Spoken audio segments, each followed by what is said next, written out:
Hey guys welcome back to my channel S square in London. ఇవాల్టి special chicken pulao. నేను చెప్పినట్టుగా మీరు ట్రై చేయండి, డెఫినెట్గా మీకైతే నచ్చుతుంది. సో ఫస్ట్గా నేనైతే ఇక్కడ చికెన్ తీసుకొని పసుపు ఉప్పు కారం వేసుకొని చక్కగా మిక్స్ చేసుకొని పక్కన పెట్టుకున్నాను.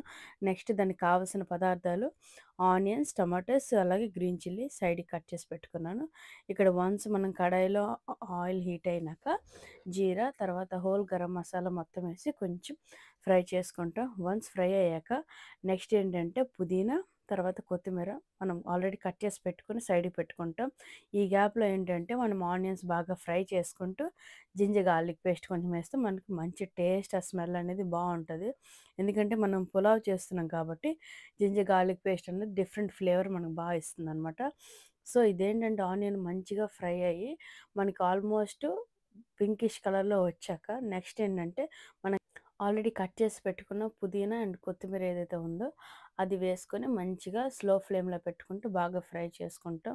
ఎందుకంటే ఇదే టైంలో మనం ఫ్రై చేస్తే మనకి రైస్కి అనమాట ఆ పుదీనా ఫ్లేవర్, ఆ కొత్తిమీర ఫ్లేవర్ ఏదైతే ఉందో అది మనకి డబుల్ అవుతుంది, చాలా బాగుంటుంది. నెక్స్ట్ ఏంటంటే టమాటోస్ యాడ్ చేసుకుని మంచిగా వన్స్ టమాటోస్ బాగా ఫ్రై అయ్యి ఆల్మోస్ట్ అనమాట కుకింగ్ స్టేజ్కి వచ్చేటప్పుడు మనం ఒక్కొక్క మసాలా యాడ్ చేసుకుందాం. సో ఇక్కడ నేను ఆల్రెడీ పొటాటోస్ కట్ చేసి పెట్టుకున్నాను క్యూబ్ సైజులో. ఇక్కడ మసాలా ఏంటంటే పసుపు, ఉప్పు, కారం, ధనియా పౌడర్, జీరా పౌడర్ వేసుకుంటూ స్లో ఫ్లేమ్లో పెట్టుకుంటూ మసాలా అంటే మన టేస్ట్కి తగ్గట్టు మనకి ఎంత ఫ్లేవర్ కావాలో ఆ ఫ్లేవర్ తగ్గట్టు మనం స్పైసెస్ ఎక్కువ యాడ్ చేయాలనుకుంటే యాడ్ చేసుకోవచ్చు, అది ఆప్షనల్. వన్స్ అది మసాలా మొత్తం అనమాట వాటర్ లేకుండా బాగా ఫ్రై చేసి ఇలా గ్రేవీ అంతా దగ్గరికి వచ్చేటప్పుడు మనకి ఆయిల్ అనమాట కొంచెం కొంచెం కనిపిస్తుంటుంది. ఇదే టైంలో మనం కావాలి కొంచెం పులుపుగా ఉండాలంటే లెమన్ వాటర్ యాడ్ చేసుకోవచ్చు, అది ఆప్షనల్. నేనైతే వేసుకున్నాను ఎందుకంటే రైస్లో మంచి టెక్స్చర్ ఫ్లేవర్ ఇస్తుంది. నెక్స్ట్ ఏంటంటే మనం ఆల్రెడీ మసాలా రెడీ చేసి పెట్టి ఉన్న చికెన్ ఏదైతే ఉందో ఆ చికెన్ ఇందులో వేసి చక్కగా మిక్స్ చేసుకుందాం.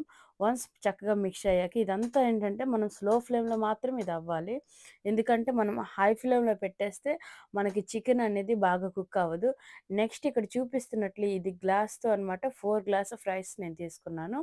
So 4 glass of rice quantity తీసుకొని ఆల్రెడీ వాష్ చేసుకొని పక్కన పెట్టుకున్నాను. ఈ గ్యాప్లో చూసారా మన చికెన్ ఆల్రెడీ చక్కగా స్లో ఫ్లేమ్లో పెట్టినప్పటికీ కూడా చక్కగా కుక్ అయింది. సో ఇక్కడ మనం వాటర్ అయితే యాడ్ చేయలేదు. నెక్స్ట్ మనం ఆల్రెడీ కట్ చేసి పెట్టుకున్న పొటాటోస్ ఏవైతే ఉన్నాయో క్యూబ్ సైజ్లో అవి యాడ్ చేసుకుందాం. ఇప్పుడు మనం ఏంటంటే కాజు అలాగే ఇంకేవైనా మనం బాదాం యాడ్ చేయాలంటే అది ఆప్షనల్, వేసుకోవచ్చు. సో మొత్తం వేసాక మంచిగా మిక్స్ చేసుకోండి స్లో ఫ్లేమ్లో పెట్టుకుంటూ. మనకు ఆ టేస్ట్ అనేది ఏంటంటే మనకు ఆల్రెడీ తెలుస్తుంది.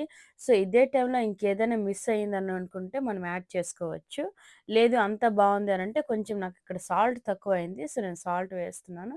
వేసి చక్కగా మిక్స్ చేసుకొని పెట్టుకుంటున్నాను. సో ఇక్కడ నేను చెప్పినట్లయితే మనం రైస్ ఏంటంటే 4 గ్లాస్ తీసుకున్నాం కాబట్టి దానికి తగ్గట్టు మనం వాటర్ కూడా ఏంటంటే 6 గ్లాస్ ఆఫ్ వాటర్ వేసుకుంటే మనకి పర్ఫెక్ట్గా రైస్ అనేది పొడి పొడిగా కుక్ అవుతుంది. సో ఇక్కడ చూపిస్తున్నట్లయితే నేను గరం మసాలా వేసాను మనకి టేస్ట్ కోసం. మరి ఎక్కువ వేసినా కూడా మనకి టేస్ట్ అనేది చేదుగా వచ్చేస్తుంది కాబట్టి చాలా తక్కువ లెస్ దెన్ టీ స్పూన్ వేసుకుంటే బాగుంటుంది. ఇక్కడ స్లో ఫ్లేమ్లో పెట్టుకుంటూ రైస్ అనేది మనం మంచిగా రోస్ట్ చేసుకుంటే మనకేంటంటే రైస్ పొడి పొడిగా ఫ్లేవర్నెస్ బాగుంటుంది. ఎందుకంటే మనకి ఆ గీ అలాగే చికెన్ గ్రేవీ అంతా వాటర్లో మనం బాగా మిక్స్ చేస్తే బాగుంటుంది.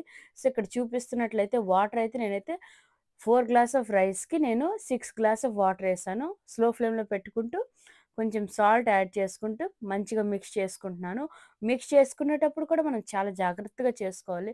ఎందుకంటే రైస్ మొత్తం బ్రేక్ అయిపోతే మనకి రైస్ మొత్తం పేస్ట్ అయిపోయాక స్మాష్ అయిపోద్ది. సో మనకి పులావ్లా ఉండదనమాట. మనకి పొడి పొడిగా ఉండేటప్పుడు ఏంటంటే రైస్ అనేది మనకి ఇంకా ఫ్లేవర్నెస్ కానీ చూడడానికి లుక్స్ అన్నీ బాగుంటాయి. సో ఎక్కడంటే నేను సాజీరా వేస్తున్నాను. వేసి అలా మీడియం ఫ్లేమ్లో పెట్టుకుంటే ఆల్మోస్ట్ 10 మినిట్స్ కుక్ చేస్తే మనకి వేడి వేడి చికెన్ పులావ్ రెడీ అయిపోతుంది. చూసారు కదండీ! ఎంతో సింపుల్‌గా చికెన్ పులావ్ చేసుకోవచ్చు. ఎస్పెషల్లీ మనకి ఇంట్లో ఉన్న ఇంగ్రీడియెంట్స్‌తో చేసుకోవచ్చు. చాలా బావుంటుంది. మీరు కూడా ట్రై చేయండి. చికెన్ అంతా చాలా బాగా కుక్ అయ్యి రైస్ మొత్తం పొడి పొడిగా పర్ఫెక్ట్ చికెన్ పులావ్ అనొచ్చు దీన్ని. మీరు కూడా తప్పకుండా ఈ రెసిపీ ట్రై చేయండి. ఎలా ఉందో కామెంట్ సెక్షన్‌లో కామెంట్ చేయండి. ఈ వీడియో గనుక మీకు నచ్చినట్టయితే like, share and subscribe. Don't forget to press the bell icon for more updates. Until then, stay tuned. Bye bye.